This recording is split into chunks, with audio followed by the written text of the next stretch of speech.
In 1994, Sega was in trouble.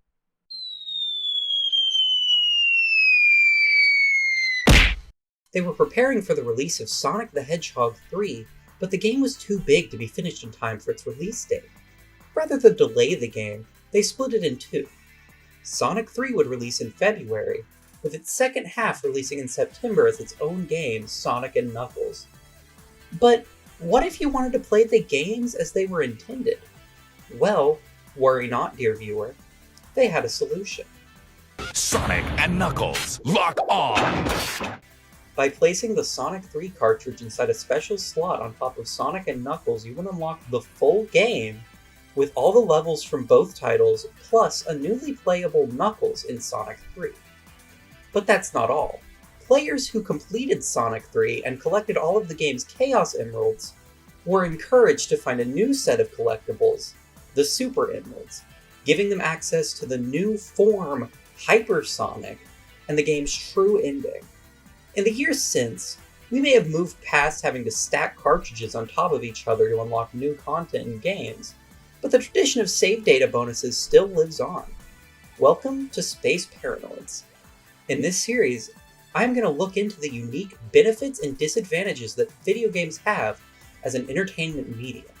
So find a save point and get comfortable, because today we're looking at the ways that games can use save data to enhance the player's experience. I promise it's more exciting than it sounds.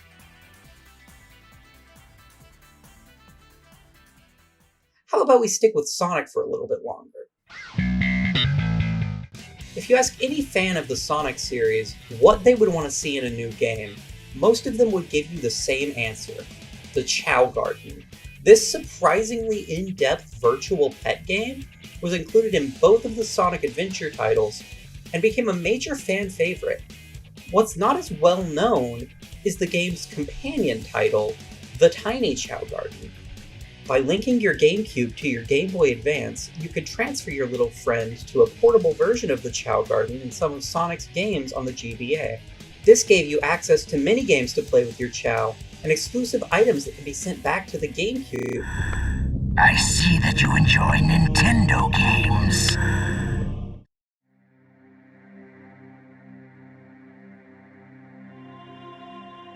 In Metal Gear Solid and its GameCube remake Metal Gear Solid: The Twin Snakes, you face off against Psycho Mantis, who, get this, is psychic.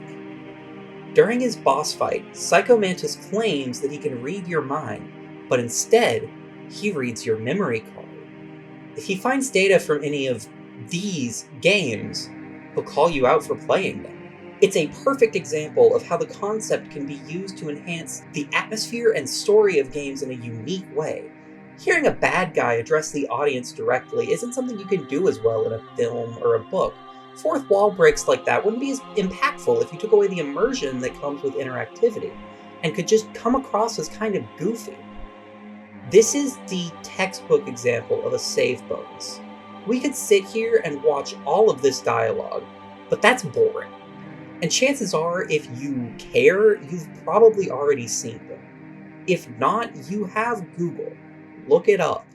I took a break between recording sessions and I turned off my fan, and now it is hot. These examples are fun, but they aren't really substantial. They're just little bonuses or Easter eggs. But what if a game wanted to tie your saves into the story?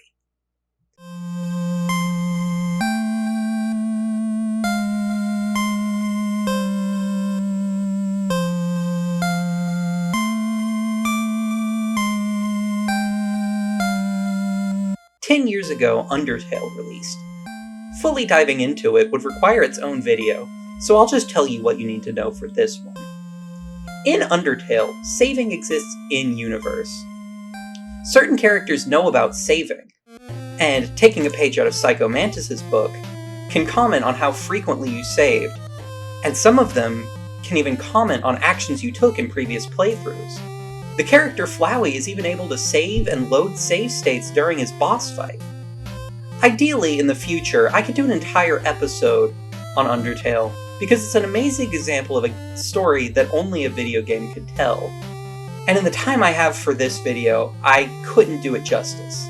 But it's a shining example of everything I wanted to talk about today. I am a big fan of these save data bonuses. I think they are just a fun way to inject a little bit of charm into a game and make it just a little bit more immersive for the people playing it, or just reward people for being fans. I hope it's a trend that stays around for a long time. I don't really know how to end these yet. This one's on the shorter side. I'd like to have these be longer in the future. But I'm just sort of trying to figure out the flow of things right now. Yeah, if you have any topics or games that you would like to see me cover, please just let me know and I will definitely look into it. Until next time.